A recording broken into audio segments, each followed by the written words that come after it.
Assalamualaikum warahmatullahi wabarakatuh. Nama saya Rosyafina. Jadi, kita akan menjelaskan tentang evading IDS, firewall, dan honeypots. IDS adalah Intrusion Detection System. IDS ini adalah sebuah sistem keamanan jaringan yang bertujuan untuk mendeteksi adanya aktivitas yang mencurigakan atau serangan keamanan yang mencoba untuk mengakses atau merusak jaringan. IDS dapat membantu mengamankan jaringan dari serangan dan memperbaiki celah keamanan yang terjadi. IDS juga bekerja dengan memonitor lalu lintas data yang masuk dan keluar dari jaringan, serta menganalisis data tersebut untuk mendeteksi pola atau tanda-tanda serangan keamanan yang mencurigakan. Jenis-jenis IDS ini dia terbagi menjadi dua jenis, yaitu host-based IDS. Host-based IDS ini dia bekerja pada level sistem operasi atau host untuk mendeteksi aktivitas yang mencurigakan pada host tersebut. Host-based IDS bekerja dengan memantau aktivitas pada sistem operasi dan menjalankan analisis pada file log yang dihasilkan oleh sistem operasi. Host-based IDS dia umumnya itu lebih berfokus pada ancaman yang berasal dari dalam jaringan atau dari host yang sama. Yang kedua ada network-based IDS. Dia berbeda dengan host-based IDS. Network-based IDS ini dia beroperasi pada level jaringan dan memantau lalu lintas jaringan untuk mendeteksi aktivitas yang mencurigakan atau serangan keamanan. Network-based IDS ini juga bekerja dengan memeriksa paket data yang melewati jaringan dan membandingkan paket tersebut dengan pola atau tanda-tanda serangan yang telah ditentukan sebelumnya. Network-based IDS umumnya lebih berfokus pada ancaman yang berasal dari luar jaringan. Jadi perbedaan antara host-based IDS dengan network-based IDS. Kalau host-based IDS dia lebih berfokus ancaman dari jaringan yang sama. Kalau misalkan network-based IDS itu dia lebih berfokus pada ancaman dari luar jaringannya.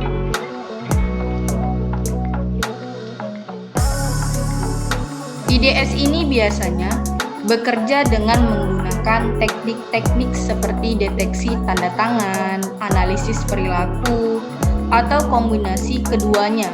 Kombinasi kedua dari deteksi tanda tangan dan analisis perilaku. Nah, ini tujuannya untuk mendeteksi serangan keamanan.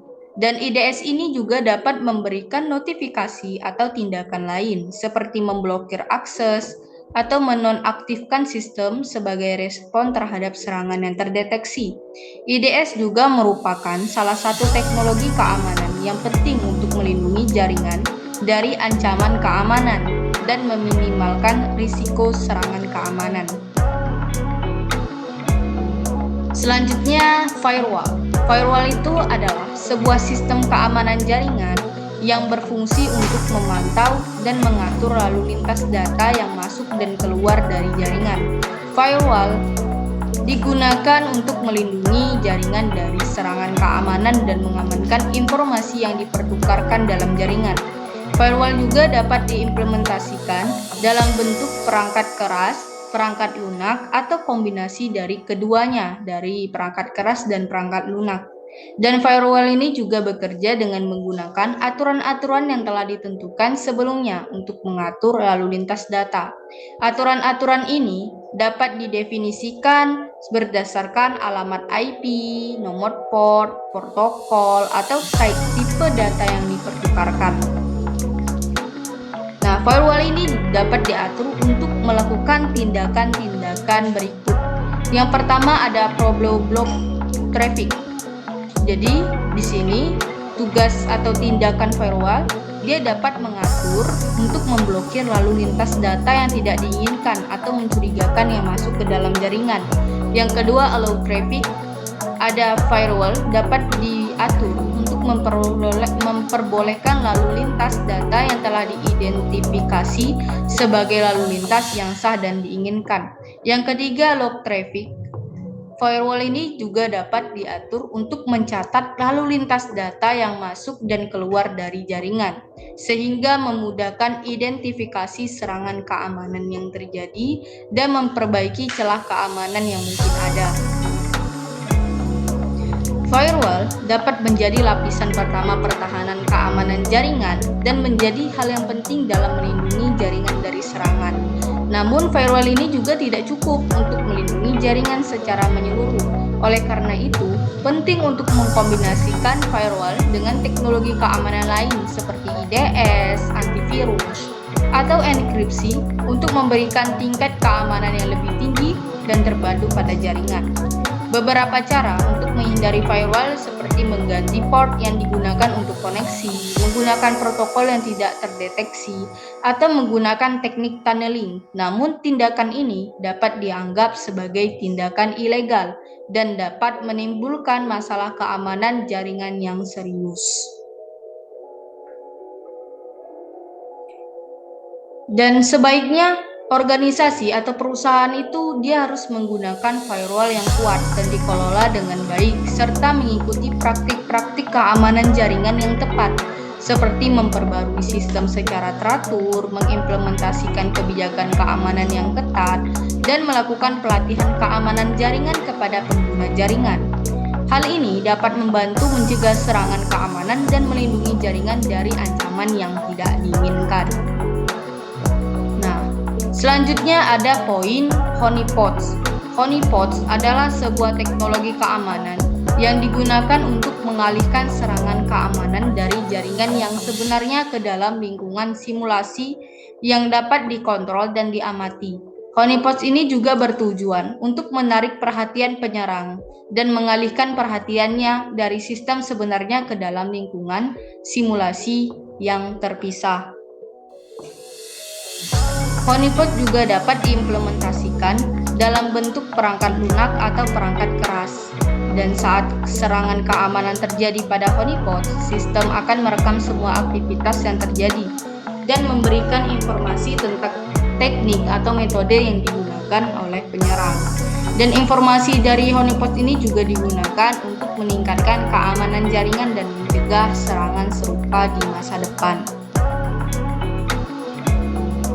Honeypot dapat diatur dengan beberapa cara. Yang pertama, production honeypots. Ini merupakan honeypot yang didesain untuk menarik penyerang dan mengalihkan perhatiannya dari jaringan sebenarnya ke dalam lingkungan simulasi yang terpisah. Production honeypots biasanya diatur untuk meniru atau menampilkan sistem operasi atau aplikasi yang rentan terhadap serangan, sehingga menarik perhatian penyerang dan memberikan informasi tentang serangan yang terjadi. Yang kedua ada research honeypot. Itu digunakan untuk melakukan penelitian keamanan dan mengumpulkan informasi tentang serangan keamanan. Research honeypot itu juga umumnya ditempatkan di tempat-tempat yang terbuka dan dapat diakses oleh publik seperti situs web atau server FTP. Dan high interaction honeypots. Ini merupakan jenis honeypots yang memiliki kemampuan untuk meniru sistem operasi atau aplikasi dengan tingkat keakuratan yang tinggi. High interaction honeypot juga dapat memberikan informasi yang lebih rinci tentang serangan keamanan dan cara yang digunakan oleh penyerang untuk melakukan serangan. Honeypots dapat membantu organisasi untuk mengidentifikasi ancaman keamanan yang ada pada jaringan dan meningkatkan keamanan sistem. Namun perlu diingat bahwa honeypots ini juga memiliki resiko seperti penyebaran malware atau pemberian akses kepada penyerang yang berpotensi membahayakan jaringan. Oleh karena itu, penggunaan honeypot harus dipertimbangkan dengan matang dan dilakukan dengan hati-hati. Cukup sekian dari saya, semoga bermanfaat. Assalamualaikum warahmatullahi wabarakatuh.